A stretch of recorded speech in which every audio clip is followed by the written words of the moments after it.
Hello friends, welcome to the learning platform Claim IAS. Today we are back with the new topic of Aristotle, that is theory of property. So here in the theory of property, friends, as we know that Aristotle have criticized Plato for his communism of theory. So for the better understanding, you can go and watch the video of theory of communism of Plato. And the next one is, what is property mean to Aristotle? Here friends, property should earn through legal mean and not illegal mean. So here Aristotle wants to say that one should earn property with the legal mean from his own effort. Then only it will give a sense of possession of an individual and not through the illegal mean. And here, property should be for the welfare of the individual, not for the self-interest. So now here, friends, Aristotle analyzed three systems of property. So now we will understand what are those three systems of property. So the first one is common ownership and common use. So here, friends, Aristotle says that the ownership should be common and it should be for the common use. Aristotle rejects this system of property. Why? Because Aristotle says there should be common use or common ownership. There should be no private property, or the property should not be in the name of any individual. It should be in common use for the every individual. So do you think, friends, is it practical in nature? Well, it's not. He rejects because common ownership is neither good for property and not for the society. So that's the reason he rejects. And the second statement that he gives is everyone's property is no one's responsibility. So here we'll understand why he said that everyone's property is no one's responsibility. Here, friends, the best example is public park. Here, people consider the park as the government property and not the own property. And they make the park dirty. They throw whatever they use. They don't take care as their own property. So here he says by this statement that everyone's property is no one's responsibility. The third point that he uses is common ownership is not productive as it is not enough motivating. So we'll understand what this statement means. So here, friends, if the property is not in the name of any individual, it won't give a sense of possessions and therefore it won't be enough motivating. So that's the reasons Aristotle says that common ownership is not productive as it is not enough motivating. And the second system of property is common ownership and individual use. Here, Aristotle rejects this. Why? Because it sounds illogical as soon as you hear it. Why? Because if property is with government and if single people use that, then it is not practical as well as it will be exploitative in nature. So first we will understand why it is not practical and the second will understand why it is very exploitative. So first of all, if property is meant for everyone use, but if government allows anyone or few peoples, so here friends, it won't be practical.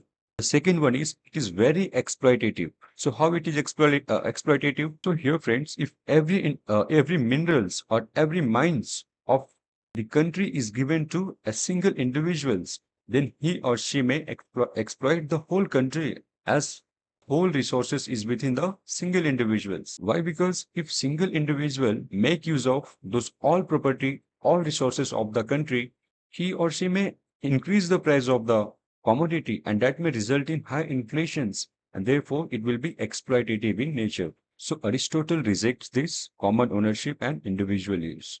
And the third system of property that Aristotle gives is individual ownership and common use. Here, friends, Aristotle favors this among the three categories of property. Why? Because you can have your own private ownership of the property. If you have your own private ownership of the property, it will give a sense of motivations on the capacity of accumulation of wealth that he or she have accumulated. So here it will give a source of motivations and also it will give a sense of achievement that he or she have accumulated those property. Everything is in the name of those individuals. So it will give a sense of achievement. And the third one is productive. See friends, here if the property is in the name of few individuals, then he or she might take care of the property in a fruitful manner.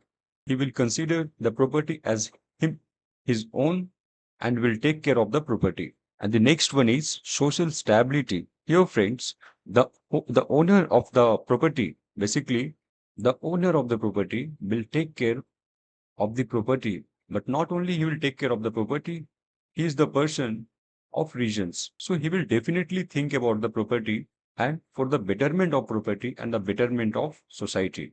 So therefore, there will be a social stability in the society. So that's the reason Aristotle favors this among the three categories of property. See friends, here accumulation of more property will lead to inequality and it may have negative impact. So there must be charity among the poor who really need the help. So here friends, do you think that more property will lead to more inequality? Well, it's yes. Why? Because if a single individuals accumulate more property, there will be exploitative of laborers, the workers. Therefore, it may lead to inequality in the society and it may have some negative impact also. So there should be charity among the worker class. Why? Because there is a highly contribution. See friends, here the capitalist who have earned the property, he should not think that he is the owner of the property. Why? Because the capital that he have earned is an nothing but the contribution of laborers and other working classes. So he or she might think that the property that he have earned is part of his wealth. But the reality is it's a contribution of every worker class. Every worker class have played a vital role in the contribution of those capital. The next one is Aristotle and Gandhi theory of trusteeship. Here, friends, Aristotle's and Gandhi theory of trusteeship are both similar here. If we look at their statement, here he says, here capitalist should keep whatever is required for his needs and growth. Rest, he should contribute to the well-being of the society. So here, friends, as I have told before, even the worker class have the vital role in the creation of wealth. So the capitalist has to think that whatever wealth is there with capitalist is the contribution of every worker class. So he or she may have to think about the well-being of the workers or the well-being of the society. So here the capitalist should not consider as the owner of capital, but as trustee of capital.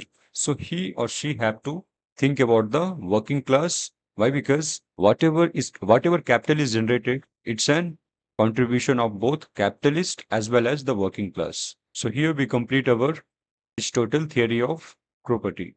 So friends, it is important as well as enough from the exam point of view. So stay continue and the next lecture will be on theory of constitutions. So thank you.